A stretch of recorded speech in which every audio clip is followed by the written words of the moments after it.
ఆ కొడుకుని తీసుకువెళ్ళి గంగా నదిలో పడేస్తుంది.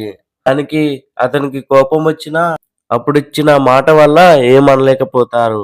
అలా 7గురు సంతానం పుడతారు. కానీ వాళ్ళు పుట్టగానే వెళ్లి నదిలో పడేస్తూ ఉంటారు.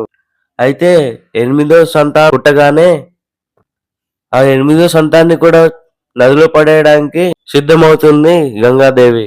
ఇంకా తన కోపాన్ని ఆపుకోలేక నాకు వారసుడు కావాలి. నువ్వు మళ్ళీ ఇలా చేయడానికి వీలు లేదు గంగా అని అంటాడు. అలా చెప్పగానే గంగాదేవి అంటుంది, మీరు నాకిచ్చిన మాటని తప్పారు. నేను చేసిన పనిని ప్రశ్నించారు. కాబట్టి నేను మిమ్మల్ని వదిలేసి వెళ్ళిపోతున్నా. వారసుడు అని అంటున్నారు కాబట్టి ఈ పిల్లవాడిని చాలా పెద్ద యోధుడిని చేసి మళ్ళీ మీకే తిరిగిచ్చేస్తా అని అక్కడి నుంచి ఆ పిల్లవాడిని పట్టుకుని గంగాదేవి వెళ్ళిపోతుంది. హలో ఫ్రెండ్స్, ఇక్కడ మీరు గంగాదేవి అలా ఎందుకు చేశారు అని అనుకుంటూ ఉంటే, ఆ 8 మంది పిల్లలు వశిష్ఠుడి చేత పోయిన జన్మలో శపించబడ్డారు. వచ్చే జన్మలో మంచిగా పుట్టి చనిపోతేనే వాళ్ళకి శాప విమోచనం కలుగుతుంది అని చెప్పారు. అందుకనే గంగాదేవి వాళ్ళు పుట్టగానే వాళ్ళని చంపేసి శాప విముక్తి నుంచి తొలగించేసేవారు. అయితే అలా కొన్ని సంవత్సరాలు గడిచింది. హస్తినాపురంలో ఒక గ్రామం మీద దాడి చేయడం మొదలుపెట్టారు.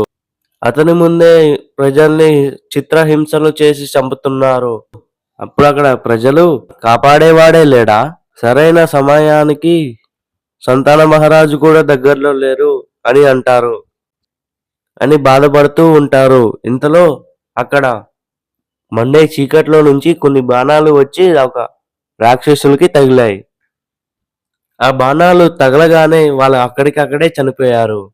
అలా ఎవరా బాణాలు ఎక్కడి నుంచి వస్తున్నాయి ఇవన్నీ కనిపెట్టేసరికి సగం మంది రాక్షస సైనికులు చనిపోతారు.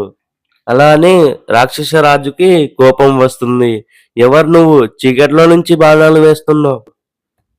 నీకు ధైర్యం ఉంటే నా ముందుకు వచ్చి పోరాడు అని అంటాడు. అలా అన్నప్పుడు ఆ మండే చీకటి నుంచి ఒక 16 ఏళ్ల బాలుడు బయటకి వస్తాడు. అతని కళ్ళు చూడడానికి చాలా ప్రకాశవంతమైనగా ఉన్నాయి. అతను చూడడానికి ఒక పెద్ద యోధుడిలా కనిపిస్తున్నాడు.